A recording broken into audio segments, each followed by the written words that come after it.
na po yung pagbubukas natin? Medyo na-late ng konti, pero eto na. Kumusta po? Okay naman po ang pagbubukas ng aming ditong Shoe Bazaar, Christmas Shoe Bazaar dito sa Marikina. Ito po yung malaking tulong sa mga magsasapatos dahil dito po may showcase po namin lahat po ng produkto ng bawat isang manufacturers o isang pagawaan. So makikita po dito lahat ng kanilang specialties ng mga gawaan nila, kung pambabae man siya, panglalaki, bags, lahat po makikita nyo po dito yung mga kanilang magagandang produkto. At dito po mabibili nyo po siya ng halos 50%. Halos 50% po galing sa mall. Kasi mas mahal po sa mall eh. Dito po halos factory price nyo po mabibili. Wow. Sir, in behalf po of C-Point, no? Kasi may na-interview kasi ako nung nakaraan na parang, ano ba, postura, nag-aareglo daw. Opo. Ang tawag po doon. In somehow po ay nag-o-offer po ba ang C-Point ng mga residente dito na gusto mag-sideline? Meron po ba tayo ganun? Opo, nagtuturo rin po kami sa mga community kung paano, kung helping the community para magkaroon po sila ng income. Nagtuturo po rin po kami ng katulad nun ng stitching na sinasabi yung kustura. Ina-outsource po namin yun sa mga bahay-bahay. So yung mga mothers na walang trabaho, binibigyan po namin sila ng trabaho. At the same time, nasa bahay lang sila.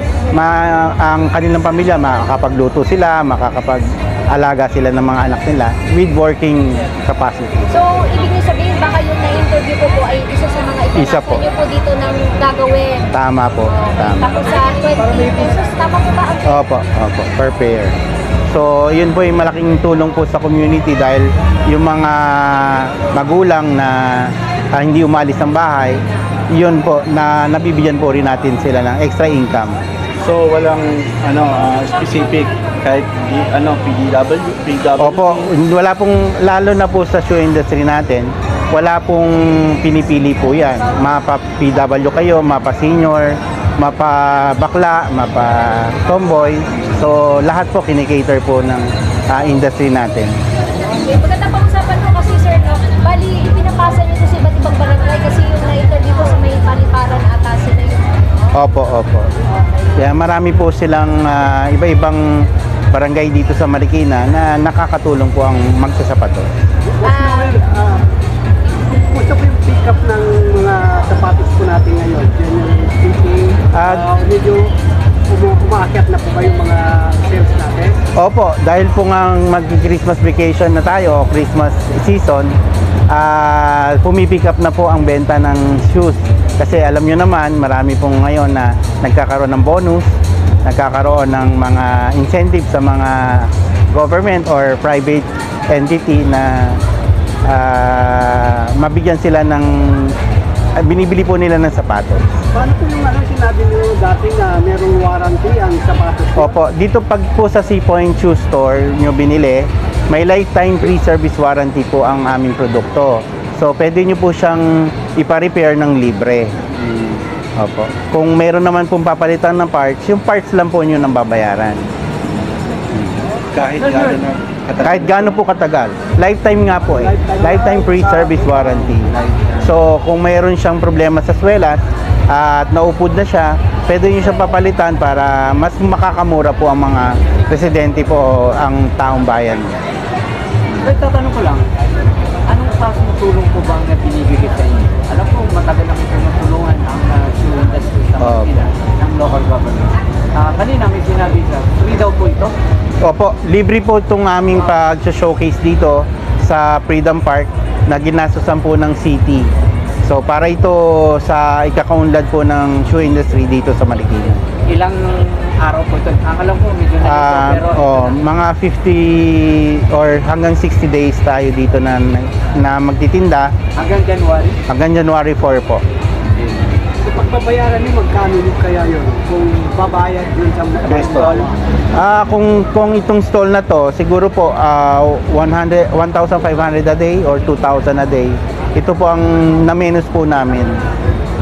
Kumbaga nilibre po ng city. A day po yun. Hindi. Kaya napakalaki po. Nag-start siya November 15, tama ba? Ito po nag-start push kami November 15 pero ngayon lang po kami ang soft opening ngayon lang po kami official opening po nito ngayong araw na to. Bali ilang stores yan, sir? Dito po is 39 manufacturers po. Iba-iba pong klase ng sapatos. At yung C-Point, sir, nag-export saan pong malls? Opo. Ang nagre-rebrand din po kasi kami kaya hindi nyo rin po nakikita. Pero we do malls, we do export and we do local supplies. Ilang taon na po C-Point, sir? Ang C-Point is from 2009 yung pangalan po ng C-Point. Pero ako po is third generation na po ng magsasapatos. So sobrang tagal, dito na po ako pinanganak sa sapatosan. Okay. Design na lang po, ang inaaniyahan. Inaanyayahan po namin kayo na po dumalo at pumunta dito po sa Freedom Park ng City of Marikina. Dito po i-showcase po namin lahat po ng produkto na gawa dito sa Marikina. Dito nyo mabibili ng halos kalahati lang po ang presyo sa mall. Dahil ang mga nandito po ay lehitimong mga shoe manufacturers. Mabibigay po nila ng mga factory price. Kayo po si? Ako po si Noel Evangelista ng C-Point Shoe Store. Okay. Thank you po. Ito, braso